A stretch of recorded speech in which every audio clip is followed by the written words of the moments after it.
Bwana, siku ya leo tunataka tukupe somo kidogo. Wewe mdau unaipambana kwenye harakati zako, kwenye mitikasi na nini.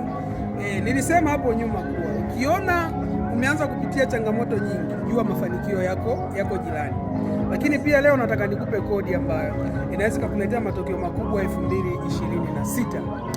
Pindi popote utakapoona mtu anakuonyeshea chuki afu hujamkosea, jukumu lako wewe ni kuhakikisha unamsamehe. Na ukikuta sehemu yoyote wanakuzungumzia vibaya, jukumu lako wewe unatakiwa kumsamehe. Lakini pia ukisikia kuna watu wanasema fulani ni mbaya, kwa maana kwamba wanakusema wewe ni mbaya, wewe mtangulize Mungu mbele kwenye maombi yako na hakikisha unawasamehe wale wote ambao wanakuzungumzia vibaya. Mwisho wa siku matokeo yanakuja hivi. Mungu kubariki kazi za mikono, kubariki maneno, hawezi kubariki maneno yasiyokuwa na tija. Wasamehe watu wote ili msamaha wote uje kugeuka kuwa baraka, na mwisho wa siku mwezi wa 12 watu waje kuwa mashuhuda wale wote waliokuwa wanakusema.